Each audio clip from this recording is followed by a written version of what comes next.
Hello.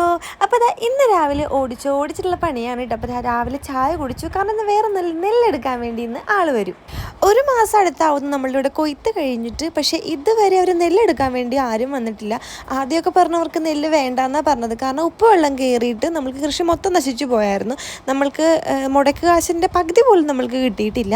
നെല്ല് നല്ല വിളവുള്ളപ്പോഴും ഇവർ തന്നെയാണല്ലോ എടുക്കുന്നത്. അപ്പോൾ പിന്നെ നെല്ല് മോശമാകുമ്പോഴും അവർ തന്നെയാണ് എടുക്കുന്നത്. അവരുടെ ഉത്തരവാദിത്തമാണ്. അങ്ങനെ അവർ വരാൻ വേണ്ടി വെയിറ്റ് ചെയ്തിട്ട് നമ്മൾ ആ മടത്തിലോട്ട് ഇറങ്ങിയിട്ട്, കാരണം നമ്മൾ കപ്പ നേരത്തെ ഒത്തിരി നട്ടിട്ടുണ്ടായിരുന്നു. ഇപ്പം അടുത്ത കൃഷിക്കായിട്ട് തൂമ്പ് തുറന്നു കാരണം നമ്മുടെ പാടത്തും നമ്മുടെ വീടിൻ്റെ പരിസരത്തൊക്കെ വെള്ളം പൊങ്ങിയിട്ടുണ്ട്. അപ്പം അത് കാരണം ചേറയിൽ നിൽക്കുന്നത് വെള്ളത്തിൽ നിൽക്കുന്നതൊക്കെ പറിച്ചെടുക്കുകയാണ്. കാരണം ഇല്ലെങ്കിൽ അത് വെറുതെ ചീഞ്ഞു പോകത്തേ ഉള്ളൂ. 2 മാസം കൂടി ആയിരുന്നെങ്കിൽ അത്യാവശ്യം വിളവെടുക്കാറുണ്ട്. ഇപ്പം ചെറിയൊരു കപ്പയാണ്. ഞാൻ വീഡിയോ എടുക്കുന്നതിനായിട്ട് അതേവരുത്തം പാമ്പ് കളിച്ച് വരുന്നത് നന്ദുപ്പനാണ്. അവനും കൂടിയായിരുന്നിട്ട് അമ്മേനെ കപ്പ പറിക്കാൻ സഹായിക്കാനായിട്ട്. അങ്ങനത്തെ അതൊക്കെ പറിച്ച് നമ്മളുടെ കരയിലോട്ട് വെച്ച് കാരണം ചെറിയ കപ്പയാണ്, തീരെ കോലം കപ്പയാണ്. 2 മാസം കൂടി ഉണ്ടായിരുന്നെങ്കിൽ അത്യാവശ്യം നല്ല വിളവിൽ നമുക്ക് കിട്ടിയാന്. അങ്ങനെ അവിടെ നെല്ല് വാരിക്കൊണ്ടിരിക്കട്ടെ. നെല്ല് വരുന്ന ഞാൻ കാണിച്ചു തരാം. ഇപ്രാവശ്യം ഈ പാവങ്ങൾ കഷ്ടപ്പെട്ടത് വെറുതെയാണ് കേട്ടോ. കാരണം കഷ്ടപ്പെട്ടതിന്റെ പകുതി പോലും അവർക്ക് ബലം ഈ ഒരു കൃഷിയിൽ നിന്ന് കിട്ടിയിട്ടില്ലെന്നാണ് സത്യം.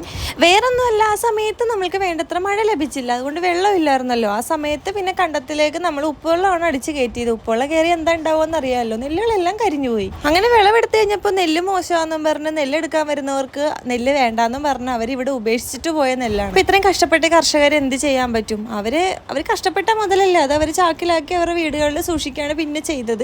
അതിനുശേഷം പിന്നെ ഇവർ സമരവും കാര്യങ്ങളൊക്കെ ചെയ്തിട്ടാണ് ഇപ്പം ആ നെല്ലെടുക്കാമെന്ന് സർക്കാർ അനുവദിച്ചിരിക്കുന്നത്. അല്ലെങ്കിൽ ഈ വലിയ വലിയ ഓഫീസുകളിൽ AC റൂമിലൊക്കെ ഇരിക്കുന്നവർക്ക് ഒരിക്കലും ഈ പാടത്ത് വെയിലത്ത് കിടന്ന് പണിയെടുക്കുന്ന ഈ കർഷകരുടെ വില എന്താണെന്ന് അവർക്ക് മനസ്സിലാവും. എന്തുമാത്രം കഷ്ടപ്പെടുന്നുണ്ടെന്ന് ഒരാൾക്കും മനസ്സിലാവത്തില്ല. അങ്ങനെ എന്തായാലും വളരെ നഷ്ടത്തിലാണെങ്കിൽ നമ്മളുടെ നെല്ലുകളൊക്കെ കയറ്റിക്കൊണ്ടുപോകാൻ വേണ്ടി അവർ വന്നിട്ടുണ്ട്. അങ്ങനെ കണ്ടില്ലേ, നമ്മൾ അകത്ത് ചാക്കുകളിലാക്കി കെട്ടി വെച്ചിരിക്കുകയായിരുന്നു. കാരണം ഇപ്പോൾ 1 മാസത്തോളം ആയല്ലോ. അപ്പം അത് കാരണം നമ്മൾ പാടത്തിട്ട് കഴിഞ്ഞിട്ടുണ്ടെങ്കിൽ മഴ പെയ്ത് വെറുതെ അത് ഉള്ളത് കൂടി നശിച്ചു പോകും. അപ്പോൾ അത് കാരണം നമ്മൾ ചാക്കുകളിലാക്കി അകത്ത് വെച്ചിരിക്കുകയായിരുന്നു. അങ്ങനെ അവിടെ നിന്ന് വന്നിട്ട് നെല്ല് കൊണ്ടുപോവാണ്. ഇതുപോലത്തെ വലിയ കെട്ടുവെള്ളത്തിലാണ് കേട്ടോ കൊണ്ടുപോകുന്നത്. ഇനിയെങ്കിലും ഈ പാവങ്ങൾ കഷ്ടപ്പെട്ട് ചെയ്യുന്ന ഈ ഒരു തൊഴിലിന് തക്കതായ പ്രതിഫലം കിട്ടട്ടെ അല്ലേ. ഇവരുടെ അധ്വാനത്തിൻ്റെയും ഇവർ കഷ്ടപ്പെടുന്ന ഈ വിയർപ്പിൻ്റെ വിലയേറിന് ഇവരുടെ ഒപ്പം നിൽക്കുന്നാലും ഇവരൊപ്പം ചേർത്ത് നിർത്തുന്ന ഒരു നിയമം വരട്ടെ. അതാണ് എല്ലാവരുടെയും ആഗ്രഹം. അപ്പോൾ അത്രയേ ഉള്ളൂ ഇന്നത്തെ വീഡിയോ. പുതിയൊരു വീഡിയോ ആയിട്ട് വീണ്ടും കാണാം.